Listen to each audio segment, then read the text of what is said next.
Museu dos Quadrinhos de hoje a gente vai trazer uma história que me fez chorar, literalmente, quando eu tinha 11 anos. A morte de Gwen Stacy. Comigo e com detalhes, depois da vinheta.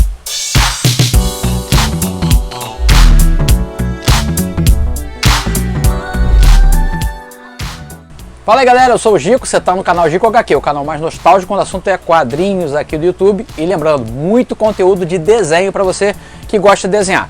Falando em desenho, vamos dar uma olhada na vinhetinha do curso de desenho? Acompanha aí.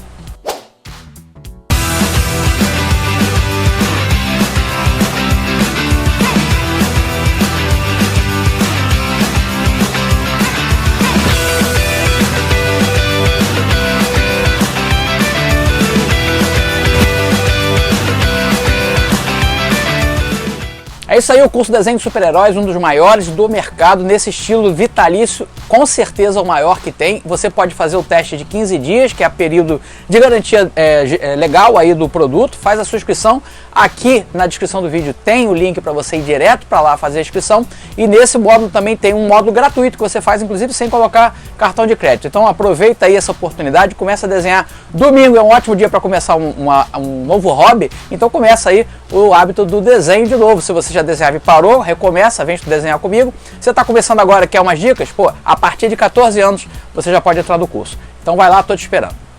E lembrando, essa história que a gente vai falar hoje aqui, a morte do Homem-Aranha, foi republicada diversas vezes e você pode comprar nesse link que eu estou colocando aqui da Amazon. Por lá você comprando os seus quadrinhos ou qualquer outra coisa, toda a renda rola um capilé pro seu camarada, pô, e eu te agradeço. Além disso, tem os meus quadrinhos autorais, o Salomão Ventura e a saga do Esquadrão Vitória, que estão aqui na loja do Salomão Ventura. Tem um link aqui na descrição do vídeo e também tem link para você me acompanhar lá no Instagram. Se você ainda não me acompanha, por lá eu estou todo dia falando de desenho, dando dicas de desenho, tem aula de desenho, passo a passo dos meus desenhos, tudo por lá, estou te esperando, me acompanha por lá também, valeu? 1973, a Marvel estava passando por uma ebulição com diversos autores novos chegando e impondo novos ritmos, novas temáticas para os personagens, inclusive novos personagens. Estou falando de Jim Starlin, que trouxe o Warlock, trouxe Thanos, trouxe um monte de coisa nova, sagas cósmicas, a temática envolvendo religião, droga, política, muita coisa chegando na Marvel naquela efervescência lá dos anos 70.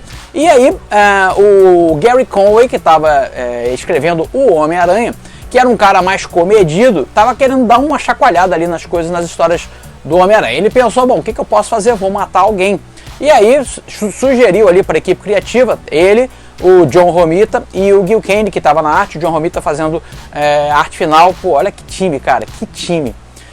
Do Homem-Aranha, e falou, bom, vamos matar alguém para dar uma mexida nas coisas. Aí ele sugeriu matar a Tia May que vivia sempre, morre não morre, né? Tava sempre no hospital e tinha ataque cardíaco e recuperava. Então vamos matar logo a velha e acabou o problema. E aí o John Romita Sênior, né, um dos meus professores favoritos de desenho, falou, cara, não, matar a Gwen, a Tia May, que não tem efeito nenhum, vou matar a Gwen. Pô, a Gwen, que, né, ele falava, é só mais um rostinho bonito, uma garota sem sal, perfeitinha demais, ele dizia pro Peter. O Peter precisa de uma mulher com problemas, pô, que nem ele, que tá sempre problemática. Aí a teoria dele em relação a Gwen, né, que isso tá tudo documentado naquele livro, A História Secreta da Marvel. Se você não leu, leia. Inclusive tem um drops aqui no canal sobre o livro. E ele falava assim, cara, o Stan Lee criou a namorada pro Homem-Aranha, a namoradinha perfeita, igual era a esposa dele, a Joan, que era, quando nova, uma modelo, loura, perfeita, bonita. E ele fez isso pro Peter, assim como fez com a Sue do Quarteto Fantástico, a mulher perfeitinha, né? O John Romita achava que, pô, não, ele precisava, a Mary Jane não podia ser a namorada do melhor amigo do Peter, ela tinha que ser a namorada do Peter, uma mulher também, como é que se diz, ela era à frente do seu tempo, né? Era espivitadinha, se impunha mais que a Mary Jane, a Gwen, que era uma coisa mais, vamos dizer, mais morna. Cara, enfim, eles aceitaram, levaram a ideia para o Stan Lee, que estava envolvido em outras coisas, não escrevia mais Homem-Aranha, não escrevia quase mais nada, estava voltado mais para licenciamento, queria levar a Marvel para o cinema, para a televisão, e fazer a marca pessoal dele, e isso foi muito bem sucedido, né? Todo mundo acha que o Stan Lee criou tudo sozinho, e não é bem assim, justamente por causa essa habilidade que o Stan tinha de se promover como uma pessoa, né, a cara da Marvel. Enfim, O Stan lá estava lá, não, tudo bem, pode fazer, mas vai, e continua assinando as coisas que ele tinha que fazer lá, e deu ordem, autorizou a morte da Gwen. E aí chega nas bancas essa história aqui, a morte da Gwen. Resultado, os fãs ficaram muito chateados. Até ameaça de morte rolou, cartinha, eu vou te matar e tal e tal. Stan Lee foi abordado nas palestras que ele dava em universidade. Por que vocês fizeram isso? Por que mataram a Gwen? Enfim, realmente chocou a comunidade, porque não era uma coisa muito comum um dos personagens principais de uma história morrer, e naquela época não tinha tanto volta da morte, morre e volta, como hoje em dia que todo mundo morre, você, daqui a 3 meses está de volta. Naquela época não, morreu. E foi a história é muito bem desenhada, conforme vocês vão ver no clipe que eu gravei, e é chocante, tem umas cenas chocantes. Ela já tinha sido publicada pela Ebal, tá? Em 74, eu acho, mas eu não tinha essa história ainda, não tinha visto, e a gente não sabia nada. Eu tinha 11 anos na época, não tinha acesso. Imagina hoje o mundo sem internet, né? Você que está vendo aí. Não tinha internet, não tinha revista especializada, não tinha matéria em jornal, nada. Então eu simplesmente não sabia que isso aqui tinha acontecido. Para mim, aconteceu nessa revista. E eu lembro da banca que eu comprei, eu estava vindo da escola, passei numa banca pequena, aí estava lá o gibi do Aranha, peguei, comprei o gibi e sempre dava uma folhadinha antes de botar na mochila e voltar para casa. Quando eu vi que a Gwen morreu, eu não fui para casa, eu fiquei lendo a revista. Eu fiquei lendo a revista no banquinho, eu fiquei tão impactado. Sério, o olho molhou. Eu gosto, assim, é como se fosse a namorada de um amigo seu. O relacionamento que a gente tinha, né, pelo menos eu tinha com o Homem-Aranha, é como se fosse um amigo mais velho, um cara, sabe, quase um primo. Você tinha um relacionamento muito próximo com os personagens, porque você acompanhava a vida desses caras aqui e era a fonte de entretenimento que tinha realmente. A gente não tinha muito animação, videogame, porra, era uma coisa muito mais simples, simplória. Era jogar bola, era brincar na rua com os amigos e ler gibi. E aí morre a Gwen. Cara, foi impactante demais isso aqui. Aí depois que eu li ali sentado no banquinho do lado da banca, voltei para casa e reli a história. E até hoje considero uma das melhores histórias do Homem-Aranha. Aí depois teve aquela pataquada que a Gwen, inclusive tem esse problema aqui nessa história, ela desembocou na saga do clone, né? Porque o Stan Lee fez os caras corrigirem o problema, trazer a Gwen de volta, e aí isso aí desencadeou aquele clone da Gwen, aquela história, inclusive que a gente já falou aqui, a início da saga do clone, tem nessa cartelinha aqui, a saga do clone original, que traz a volta da Gwen, enfim, aquela pataquada toda que a gente já falou. Bom, agora chega de papo, estão sabendo já um pouco de bastidores da história, vamos ver agora a história. Gravei 2 clipes e uma curiosidade no meio para vocês. No final eu estou de volta para falar o que vem aí na semana que vem no Museu dos Quadrinhos. Vai daí, não chora não, hein? Junho de 1980 chegava às bancas do Homem-Aranha número 18 da editora RGE, que trazia a história publicada originalmente em Amazing Spider-Man 121 de 1973. A história é escrita por Gary Conway, tem desenhos do Gil Kane, arte final do John Romita Sr. E começa com a Aranha voltando de uma aventura anterior contra o Hulk, chegando no apartamento do Harry, e o Harry está lá muito doente, muito mal, sofrendo alucinações. Os amigos estão ao entorno ali para ajudar. O Peter resolve trocar de roupa e também dá uma força, dá uma moral. Chega lá dentro, o Norman Osborn pega ele e diz: sai daqui, não quero você aqui, e começa a lembrar, né, que o Peter na verdade é o Homem-Aranha. Começa a vir pequenas lembranças, pequenos flashes de memória, e ele manda todo mundo sair de lá. Sai daqui, vocês não são bem-vindos aqui não. E fica todo mundo muito triste com aquela situação. Além dessa doença do filho, ele também está passando por problemas na empresa, as ações estão caindo. O Harry levanta ali para falar com o pai e tem mais um baque, acaba desmaiando. E isso vai tudo perturbando muito o Norman, né? Enquanto isso, a história continua com o Peter indo até o jornal para poder receber o dinheiro das fotos que ele fez lá do combate no Hulk no Canadá, né? Por causa dessa viagem do frio lá no Canadá, ele acabou ficando gripado. Isso acaba afetando também a performance dele nessa história como Homem-Aranha. De volta lá ao prédio do Osborn, ele começa a ver com mais detalhes o que aconteceu, né? A vida dele como Duende Verde, e ele acaba se dirigindo até ao prédio onde ficam os equipamentos do Duende Verde, recupera e já sai ali pronto para cobrar, vingar-se, né, contra o Homem-Aranha. A vingança dele vai vir no sequestro da Gwen.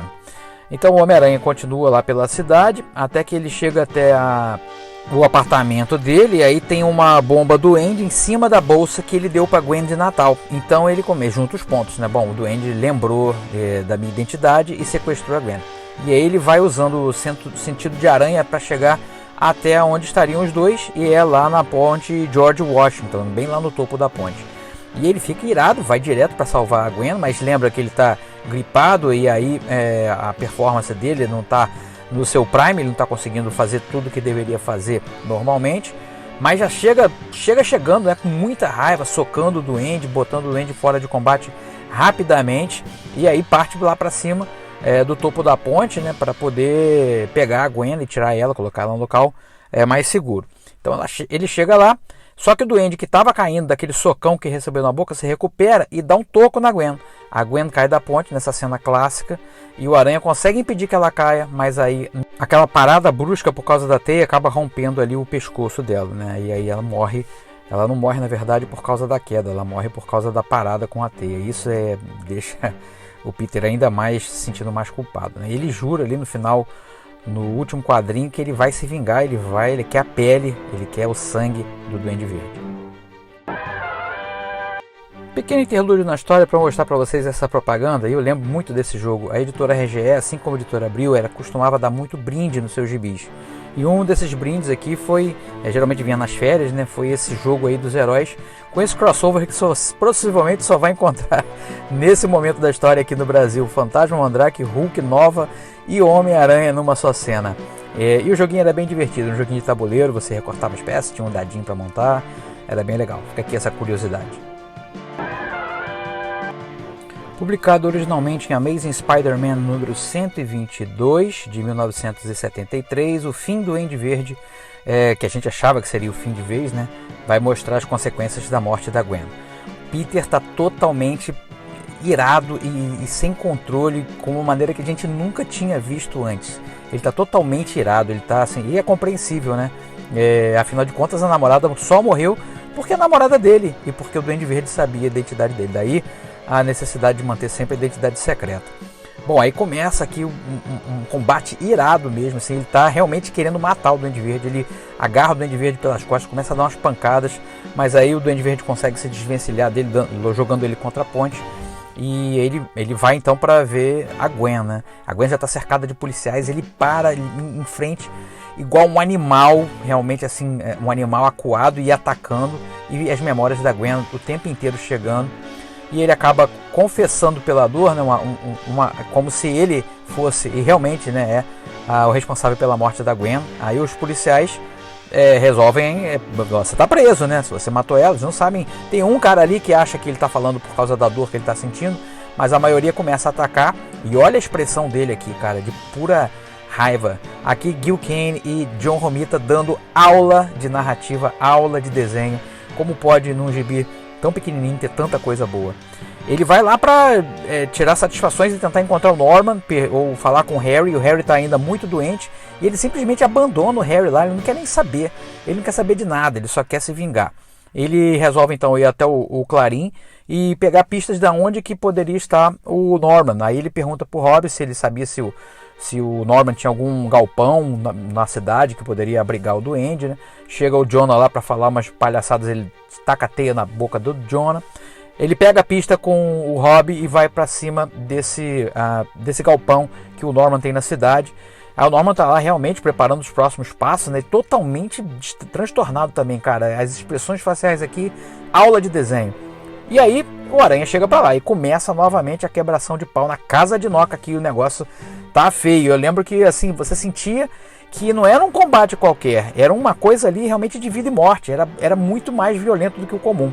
E aí o Homem-Aranha tá lá nos últimos, né, momentos e já derrotando o Duende, enquanto o Duende aciona o jato dele, que tá todo danificado ali, né, e para pegar o Homem-Aranha pelas costas. O sentido do Aranha aciona, ele se desvia e o Duende morre pelo próprio planador, cena inclusive que foi adaptada para o cinema, né, no primeiro filme do Aranha.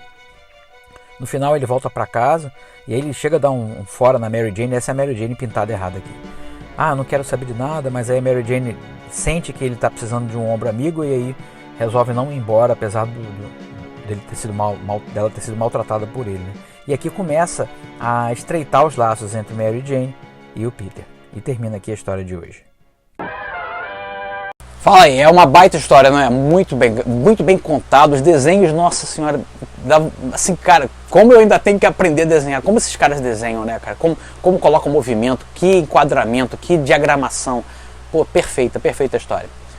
Comenta aí se vocês gostaram, querem mais clássicos, esses pequenos clássicos, pequenas pérolas que tem escondido nos gibis aí dos anos 70. Aqui é a casa do gibi e o controle remoto está na sua mão. Esse tipo de gibi clássico a gente encontra muito aqui no canal, tá bom? Então comenta se você quer mais disso aí.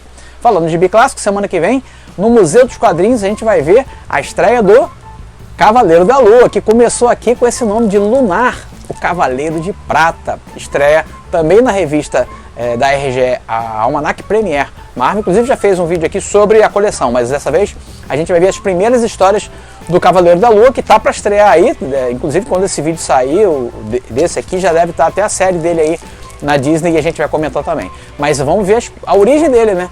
Desenhado aí pelo Bill Sienkiewicz no começo de carreira, emulando bastante o traço do Neil Adams com o texto do Doug Moench. A gente vai ver um pouquinho da origem do personagem, como ele começou e as primeiras histórias, tá bom? Detalhes de bastidores aí também para vocês.